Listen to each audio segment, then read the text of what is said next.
Hadirin para jamaah dan santri Al-Qadar rahimakumullah. Semoga kita semua senantiasa dinaungi rahmatnya Allah subhanahu wa ta'ala. Amin, amin ya rabbal alamin. Jika panjenengan atau para santri ini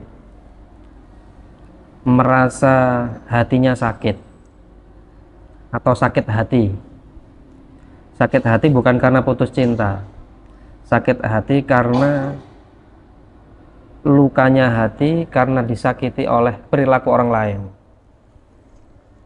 Itu kira-kira lebih cenderung memaafkan atau balas dendam? Memaafkan. Wah, mulia sekali. Ya, itu jawaban yang betul. Memaafkan itu adalah jawaban yang betul. Tapi realitanya, faktanya, kalau pas kita lagi sakit hati, ya macam-macam sakit hatinya, ya bisa putus cinta itu tadi, atau bisa jadi kalau kayak santri ini biasanya sakit hati itu karena ilo-iloan. Apa ilo-iloan bahasa Indonesianya itu? Kata-kataan, saling mengatai, saling mengejek. Nah, santri itu. Jadi biasanya kalau santri itu saling mengejek, yang paling masyhur itu saling mengejek nama orang tua misalkan. Padahal kan yang disebut nama orang tuanya sendiri ya. Kenapa kok marah? Kenapa kok sakit hati? Kecuali kalau yang diejek atau yang dilontarkan itu nama orang tua yang lain gitu. Nah itu nggak apa-apa, nama orang tuanya sendiri. Kalau dipikir-pikir itu ya aneh juga. Tapi yang namanya anak-anak kita dulu, panjenengan para jamaah, barangkali relate juga waktu masih kecil gitu. Pasti yang namanya bullying itu tidak jauh daripada kata-kataan atau ilo-iloan nama orang tua. Ya memang idealnya dimaafkan, tapi faktanya di lapangan itu kita kadang-kadang kalau sudah merasa sakit hati, ya cenderung untuk membalas dendam. Hadisnya sudah sangat banyak,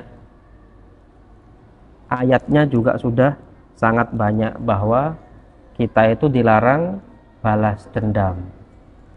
Nah tapi gimana Ustadz kalau kita ini, ya namanya manusiawi, kita ini kan bukan nabi, meskipun nabi kita memberikan contoh, kisahnya juga banyak. Ketika beliau di Taif itu dilempari batu, dicaci, dimaki, bahkan sampai dahi beliau itu berdarah, beliau memang tidak membalas. Bahkan ketika malaikat penjaga gunung itu menawarkan untuk membalikkan gunungnya untuk membinasakan penduduk Taif waktu itu, ya Rasulullah lebih memilih hum la ya'lamun, mereka adalah orang-orang yang tidak mengerti. Nah, tapi kalau kita ini ya hamba atau umat Kanjeng Nabi akhir zaman, ya harus latihan dulu. Untuk bisa step kepada memaafkan itu perlu waktu, perlu latihan. Nggak bisa moro-moro ujuk-ujuk langsung bisa memaafkan. Kalau ada yang bisa kayak gitu, wah hebat, luar biasa. Berarti hatinya panjenengan, hatinya para santri ini sangat mulia. Terus bagaimana kalau kita ini merasa sakit hati, ingin membalas itu bagaimana? Paling gampang ke pengadilan. Ya, bisa delik bisa delik ranahnya itu ranah perdata, atau kalau kekerasan itu bisa pidana misalkan. Paling enak itu. Jadi rasa sakit hati kita wakilkan kepada Bapak Hakim. Untuk diberikan hukuman apa? Ya terserah Pak Hakim, sesuai dengan apa yang dilakukan oleh orang itu kepada diri kita. Itu paling enak. Tapi kan ribet ya. Takutnya nanti masuk infotainment. Rame nanti. Kalau panjenengan, kalau para santri ini barangkali artis ya kan, bisa masuk infotainment. Tapi kalau enggak bagaimana? Nah, kita bisa lihat pada salah satu ayat di surat Asy-Syura itu, ayat 40, 41, 42 dan 43. Yang ayat 40 itu, a'udzubillahi minasyaitonirrajim, bismillahirrahmanirrahim, wa jazaa'u sayyi'atin sayyi'atun mithluha faman 'afa wa aslaha fa ajruhu 'ala Allah innahu la yuhibbul zalimin. Bahwa balasan suatu kejahatan itu adalah kejahatan yang serupa. Jadi barangkali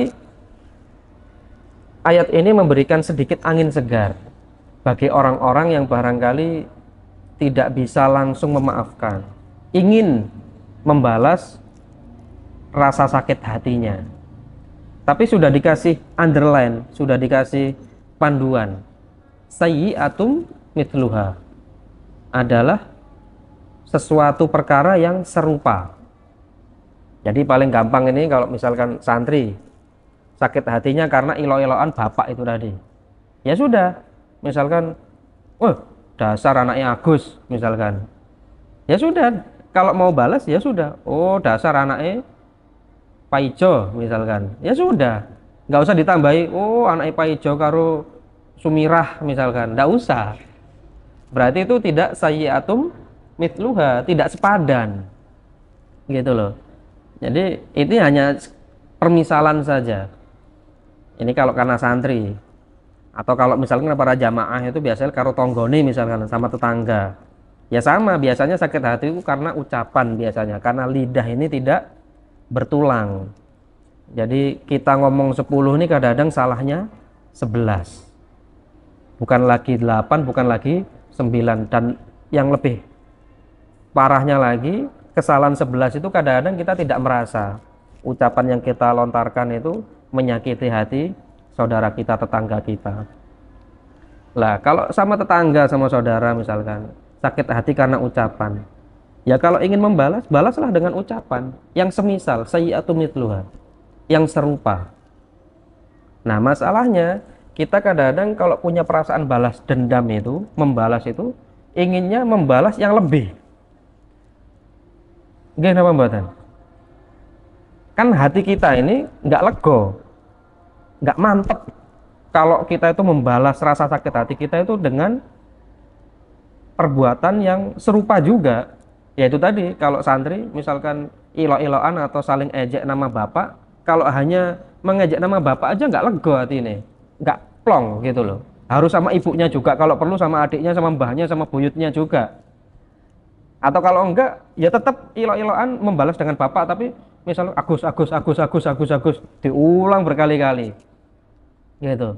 Pak Ijo, Pak Ijo, Pak Ijo, Pak Ijo, Pak Ijo, Pak Ijo, padahal tadi temannya itu hanya ngejeknya hanya sekali, nyebutnya hanya sekali, tapi karena kita ada perasaan balas dendam, nggak lega hatinya kalau tidak tidak lebih gitu, tidak parah gitu, maka dia mengucapkannya lebih.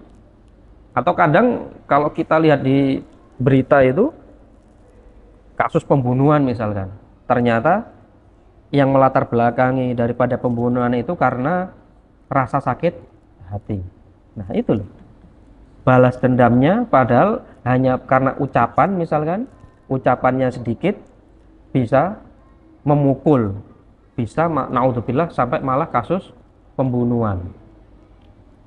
Nah ini berarti bukan sayyi'atu mithluha lagi. Maka pada ayat ini dilanjutkan, faman afa wa aslaha.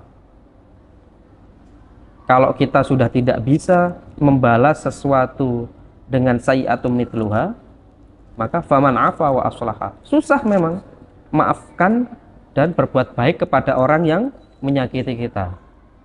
Jadi kita sudah tidak membalas, memaafkan dan berbuat baik kepada orang yang telah menyakiti hati kita, itu susah, luar biasa.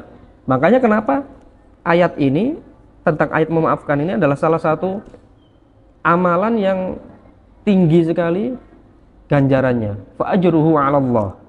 Karena yang memberikan ganjarannya itu langsung Allah Subhanahu wa taala kelak di akhirat. Maka orang-orang yang mudah memaafkan kesalahan orang lain itu akan mendapatkan jalan Shiratal Mustaqim ketika di akhirat kelak. Akan diberikan ganjaran oleh Allah tanpa batas. Udah digelontor pahalanya, akan diberikan kemuliaan. Namun yaitu tadi, ketika kita barangkali masih dalam proses belajar untuk memaafkan, kita ingin membalas, maka balaslah yang serupa. Jangan sampai melampaui batas. Suatu ketika Abu Bakar itu dicaci oleh seorang laki-laki, dicaci maki oleh laki-laki, yang mana di samping Abu Bakar itu ada Nabiullah Muhammad SAW yang sedang duduk. Nah, kemudian Sayyidina Abu Bakar itu membalas sebagian saja dari kalimat orang yang mencaci Abu Bakar itu. Kemudian setelah Abu Bakar membalas sebagian ucapan itu, kemudian Nabi Muhammad SAW kemudian berdiri, marah, kemudian berdiri. Padahal sebelumnya ketika Abu Bakar belum membalas itu, Rasulullah heran dan kemudian tersenyum gitu. Heran, tersenyum melihat orang yang menghina Abu Bakar. Tapi kemudian ketika Abu Bakar membalas sebagian kalimat itu, kemudian Nabi Muhammad SAW berdiri, marah, kemudian berdiri. Maka Sayyidina Abu Bakar menekankan ke Kanjeng Nabi ini, ya Rasulullah, sungguh pria ini telah mencaciku ketika engkau duduk bersamaku. Maka Nabi Muhammad SAW menjawab, tadi itu ada malaikat yang sedang ada di dekatmu dan melindungimu. Tetapi ketika engkau membalas sebagian ucapan itu, datanglah syaitan. Maka aku tidak patut berada di situ karena di situ ada syaitan.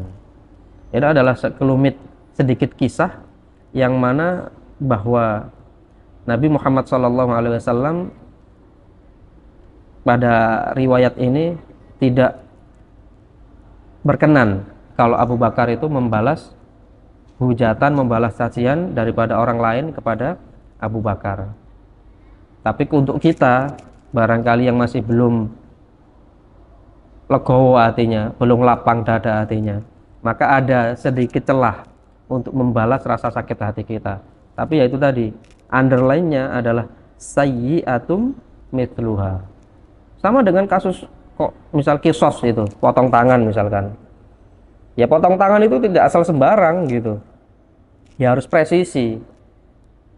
Kalau di sini ya harus sama di sini. Kalau di sini harus sama di sini. Nggak boleh kemudian tadinya di sini kemudian dibalasnya di sini. Itu juga bukan sayyi'atum mithluha. Makanya susah sekali kita membalas perilaku orang lain itu dengan yang serupa, itu susah sekali. Karena kita punya kecenderungan ketika balas dendam itu akan melakukan hal yang lebih supaya hati kita itu mantap, supaya hati kita itu lega.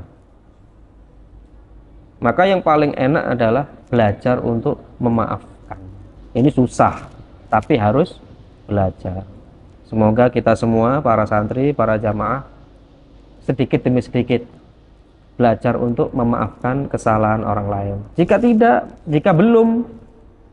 tidak atau jika belum, maka hendaknya harus mempertimbangkan balasan yang dilakukan adalah balasan yang serupa. Jika tidak bisa, maka maafkanlah. Sakit nggih? Sakit nggih? Insyaallah sakit.